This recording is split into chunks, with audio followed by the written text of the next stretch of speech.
What happens when a police drama decides to show a precinct as it actually feels, with crowded rooms, overlapping conversations, and stories that continue from one episode into the next instead of wrapping each week?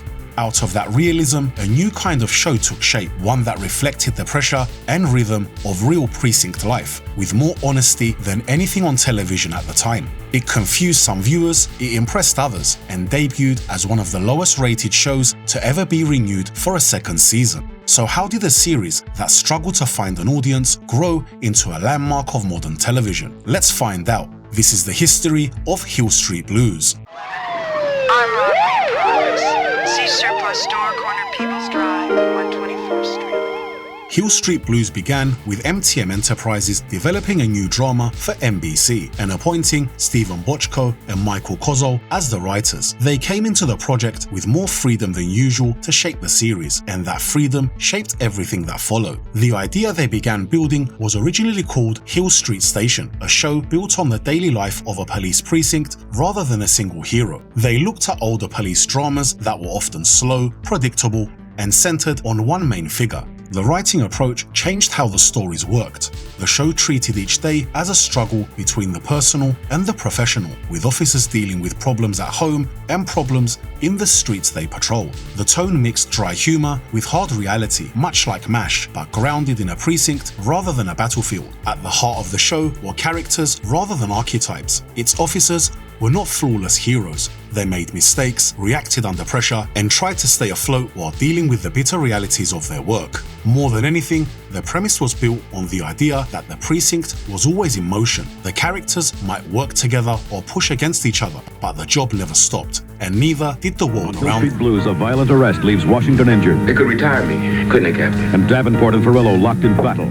The series built its cast from actors who were not major stars at the time, but who fit the characters Bochco and Kozol were writing. The show featured a large group of continuing characters, and the cast was built to support that multi-character structure. Daniel J. Travanti was cast as Captain Frank Ferrillo. Michael Conrad played Sergeant Phil Esterhaus, delivering the famous line, "Let's be careful out there." Michael Warren joined as Officer Bobby Hill, partnered with Charles Head as Officer Andy Renko. Bruce Waits played Detective Mick Belker, and Veronica Hamill was cast as Joyce Davenport, while Barbara Bosson played Faye Ferrillo. Spano initially auditioned for the role of Renko, but instead was cast as Lieutenant Henry Goldblum. Renee Enriquez appeared as Lieutenant Ray Calatano, and Betty Thomas as Officer Lucille Bates. Ed Marinaro originally joined the show for a 4-episode arc as Officer Joy Coffey. His character was scheduled to die, but the producers kept him alive because the performance worked well within the ensemble. Kill Martin's role as Detective J.D. LaRue was temporarily threatened due to his struggle with addiction. The producers helped him enter the Betty Ford Center for rehab. Many guest actors who later become well known appeared through the series. Actors like Don Cheadle, Forrest Whitaker, Linda Hamilton, and many more. The sound of the series came together through Mike Post's reaction to seeing the first episode at the studio. He remembered watching the slow-motion sequence of Renko and Hill going down and recognizing that the show had a different energy from other productions he had worked on. Post explained that his first instinct was to write something dramatic and down and dirty.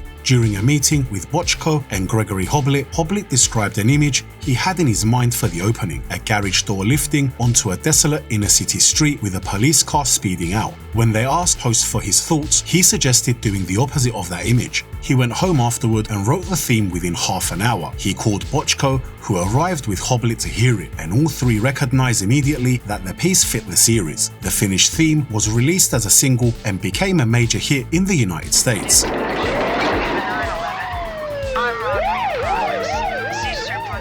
When Hill Street Blues aired in 1981 on NBC, many viewers did not know what to make of it. The series did not catch on with the public in terms of Nielsen ratings, and its early broadcast pattern made things harder. The pilot aired on a Thursday, and the second episode followed 2 nights later. The next week repeated the same Thursday-Saturday pattern. The NBC Broadcast Standards Unit called the show too violent, too sexy, and too grim. Despite the weak ratings, critics responded very differently. The show received rave reviews.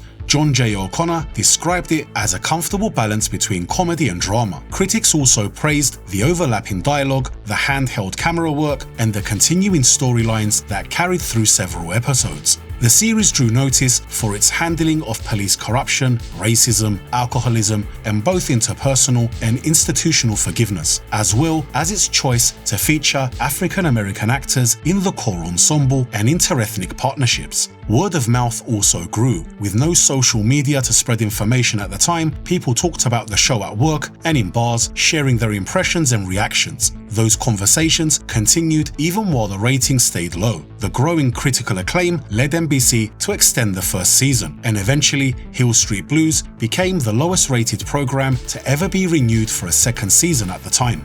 Hill Street Blues began taking shape behind the scenes before its first broadcast. The pilot episode was produced in 1980 but was held back as a mid-season replacement so it would not get lost among the programs launching that fall. During this period, Robert Butler directed the pilot and developed a look and style inspired by the 1977 documentary The Police Tapes, which followed police officers in the South Bronx using handheld cameras. That influence carried into the series and shaped how the world of the precinct would feel on screen. The production team put considerable effort into creating the show's setting. Hill Street Blues never named its city, and the producers deliberately kept it vague. Most of the show was filmed in Los Angeles. The cast and crew worked on location around the city and CBS Studio Center. At the same time, Chicago played a significant part in how the show appeared on screen. Patrol cars resembled the design of the Chicago Police Department vehicles, and throughout the series, characters mentioned well-known Chicago street names.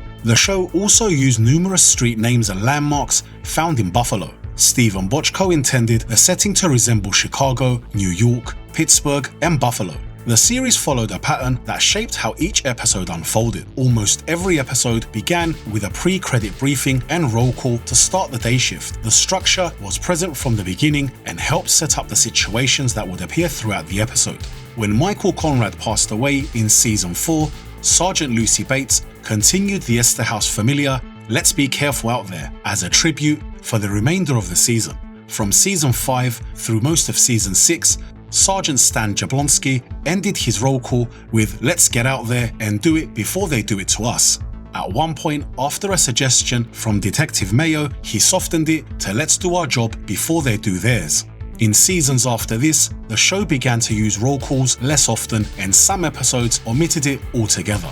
Writing responsibilities shifted during the production. Michael Kozol, who had helped develop the show's early style, was listed as a consultant during Season 2 and later said he felt burnt out, relying more on car chases and action to fill the scripts. The second season also began under unusual pressure due to a writer's strike that delayed the start and reduced the output to 18 episodes. Kozol left the series at the end of Season 2, and Anthony Yerkovich and David Milch took on most of the writing duties after that. By Season 5, major changes appeared behind the camera as well. Stephen Bochco was fired at the end of the year by MTN president Arthur Price due to cost overruns, and because the show had reached the 100 episodes needed for syndication. The sixth season opened with a significant cast reduction. Patricia Mayo, Harry Gibaldi, Ray Cayetano, Faye Ferrillo, and Leo Schnitz were all written out at the start of the season. Disturbed partner. Okay, man. But risked his career in a cover-up. It was reasonable and necessary. When Daniel J. Travanti told the producers he would not be returning for another season,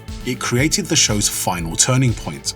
At the same time, NBC moved the series from its long-standing Thursday night slot to Tuesday nights, which made it harder to hold its audience. The final season also became the only one not to be nominated for Outstanding Drama Series, a noticeable drop from its previous recognition. With the lead actor stepping away and the network shifting its support elsewhere, the decision was made to bring the show to a close. The series was first released on DVD in the mid-2000s, beginning with the early seasons and later expanding into the complete series collections. The show eventually received a full box set from Shout Factory, which became the most widely available way to own the entire run in one package. Other companies later issued their own complete collections as well. For viewers who want to add Hill Street Blues to their collection, there's a link in the description below, and there should be a card popping up on screen to help you check it out. Hill Street Blues did not disappear when it left the air. it kept moving, reaching new places and new viewers as it spread far beyond its original run. The show aired in countries across the world and found a second life on cable. The show also expanded in ways no one expected. A new series, Beverly Hills Bunts, followed Norman Bunts and Sid the Snitch after they left the Hill for a new start in California. It mixed comedy with detective work and gave both characters a life beyond the main series. Hill Street Blues began with a new way of looking at a police precinct, and the question was whether that approach could hold together week after week. In the end, the show proved that drama built on crowded rooms, messy lives, and long-running storylines could work, and its success changed how television handled character and structure for years to come. And we're not done yet. Our next video takes us into a very different police department, one where nothing is quite what you expect. That story is coming very soon. Until then, if you haven't watched it, you can check out our last video on the TV series Hunter.